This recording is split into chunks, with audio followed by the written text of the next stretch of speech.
Welcome to This Explainer. Today, we're diving into a fascinating source text that completely flips the traditional script on earth science. It argues that science isn't just about rocks and weather patterns, it's actually part of a grand theological narrative. We're going to explore a really specific framework from the text, one that claims the true purpose of studying the natural world requires a totally different lens than what we're used to.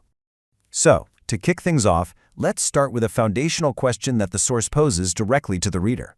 Why do we study earth science? It seems like a simple question, right? But the way you answer it fundamentally wires how you view the entire natural world. I mean, if you ask most people, you'll probably get the standard answers. We study science to memorize facts and figures, maybe pass a Friday quiz, land a decent job someday, or maybe just to satisfy a basic curiosity about how things work. But this text argues that if those are your only motives, you're kind of missing the forest for the trees. The source text's primary answer to that big question is something called the creation mandate. This comes straight from Genesis 1, and it's basically God's command for humans to exercise good and wise dominion over the earth. And here is the crucial distinction. In this framework, dominion does not mean exploitation. It means actively filling the earth and studying it to discover the absolute best ways to responsibly use it. The text presents this mandate as the ultimate starting point for a Christian's approach to science. And the source actually takes this a step further. It connects this mandate directly to the biblical command in Mark 12 to love your neighbor as yourself. The logic here is pretty straightforward. If humans bear God's image, they're infinitely valuable. So mastering earth science isn't just some dry academic pursuit, it's a highly practical tool for serving others. In this view, science is quite literally an instrument of compassion. Section 1. The power of presuppositions. Let's look at how our starting assumptions dictate what we see. This whole framework really hinges on the concept of a worldview. That's the overarching perspective or lens we use to interpret reality. And crucially, a worldview is built on presuppositions. What are those? Well, they're foundational ideas that science simply can't prove, but they're assumed to be true as starting points. The text argues that absolutely everyone has an unproven starting line. The paradox the text highlights here is that science actually cannot prove its own presuppositions. Think about it. Even the most basic assumptions, like the universe being real or that it will operate predictably tomorrow, those are taken on faith by both secular and biblical scientists alike. Because of this, the text argues that your starting worldview really matters. To illustrate this, the text provides a fascinating example using the Grand Canyon. A scientist with a secular worldview assumes present, slow processes are the key to the past. They look at the canyon and see a little water acting over a lot of time, millions of years of slow erosion. But a scientist starting with a biblical worldview looks at the exact same canyon and, factoring in a catastrophic global flood, concludes it was formed by a lot of water over a little time. These are two radically different stories drawn from the exact same rocks, and they're driven entirely by those different starting assumptions. Section 2. Redeeming the scientific mind. The text anchors this idea of a redeemed mind in Romans 12:2. It emphasizes that redemption isn't just about moral salvation, it's also about fixing a broken intellect. The author posits that because of the fall, humanity possesses inherently flawed thinking. So physical redemption isn't enough.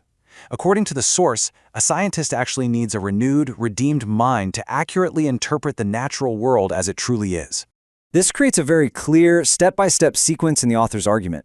We naturally start with flawed thinking because of the fall, but by adopting a redeemed mind and utilizing biblical assumptions, we reach a spiritually corrected starting place. And the text claims this specific foundation is the only way for scientists to reach truly sound scientific conclusions. Essentially, starting from the correct place is absolutely essential to truly understanding the science. To really apply this, the source splits science into two distinct camps. First, there's operational science. This is the observable, testable, and repeatable stuff in the present, the science that builds computers and airplanes. Then there's historical science, which is unobservable and tries to decipher the past, like the origin of the Earth. The text points out that while everyone generally agrees on operational science, the debate over historical science is almost entirely a clash of worldviews. So what happens when this redeemed mind is actually put into practice? Well, according to the text, it turns outward. The ultimate goal isn't just accumulating knowledge, it's actively using science to mitigate the effects of a broken world. The author beautifully calls this healing hurts and healing hearts. In fact, the source expands the traditional definition of redemption. While acknowledging that it means salvation from sin, the text also defines scientific redemption as God's ongoing work in the past, present, and future to restore his fallen creation. In this framework, Earth science becomes a literal tool of redemption, helping us fix problems in a very dangerous world. The source brings this right out of the clouds and into reality. Science becomes a tangible act of mercy. Deploying weather satellites to predict a hurricane's path, engineering technology for clean water wells in India, building tsunami warning systems, or using wind models to direct airlines away from volcanic ash, these aren't just academic exercises. They are the creation mandate in action, saving lives every single day. To drive this home, the text shares the amazing story of Tilly Smith.